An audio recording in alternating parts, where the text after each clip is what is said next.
안녕하세요. 양한방 암 환자 협진 클리닉 이상아입니다. 어제는 췌장암의 증상과 진단에 대해 알아보았는데요. 오늘은 통합의학적 치료에 대해 알아보는 시간을 가지겠습니다. 한의학에서 췌장암에 대한 이야기를 하기 전에 짚고 넘어가야 할 부분이 있습니다. 한의학에서 이야기하는 오장육부 중에서 췌장이라는 용어는 등장하지 않고 대신 소화의 기능을 주관하는 것을 비위, 즉 비장과 위부라고 보았습니다. 현대에서는 비장이 지라, 즉 스플린으로 해석이 되는데 지라는 소화 기능과는 관련이 없는 혈액 및 면역 관련 기관입니다. 실제 한의학 고서 및 원서를 살펴보면 오장육부 중 비장이란 위부 아래 길쭉한 모양으로 있는 장기라고 묘사되어 있는 것으로 보아 우리가 흔히 비위라고 부르는 소화 중추로서의 비장은 실제는 췌장, 판크레아스를 의미하는 것이며 서양 해부학과의 학문적 교류가 시작될 때 잘못 번역된 것이라는 견해가 많습니다. 통상의학에서 췌장암의 근치, 즉 근본적 치료는 절제술입니다.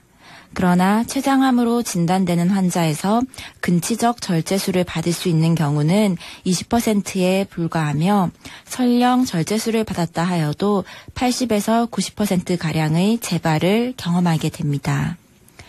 따라서 근치적 절제술 외에도 항암 화학요법과 방사선 치료 등을 함께 또는 단독으로 받게 됩니다. 췌장암에서의 한의학 또는 보완 대체의학적 치료는 한약과 침치료, 뜸치료를 위주로 하여 정기와 사기의 허실을 살펴 치료를 시행한다는 점에서 앞선 간단도암이나 폐암, 유방암, 여타, 고형암들과 크게 다른 것은 아닙니다. 그러나 췌장암에서는 조기 진단이 어렵고 수술적 처치가 가능한 경우가 적으며 항암의 반응률이 낮은 등 기존 통상의학적 치료가 가지는 한계가 더욱 뚜렷하여 통합의학적 치료에 대한 요구가 특히 높습니다.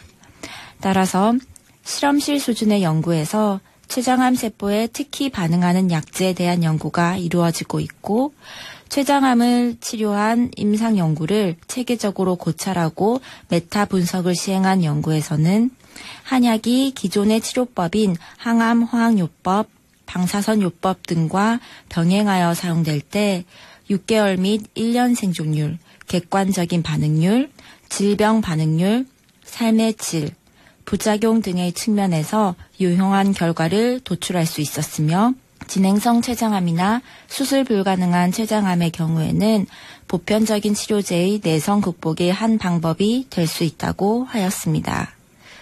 중의학에서는 수술과 한방병용 치료 단계, 방사선요법과 한방병용 치료 단계, 항암요법과 한방병용 치료 단계, 한방 단독 치료 단계 등에서 환자 개개인의 변증에 따라 다양한 치료를 응용하고 있습니다.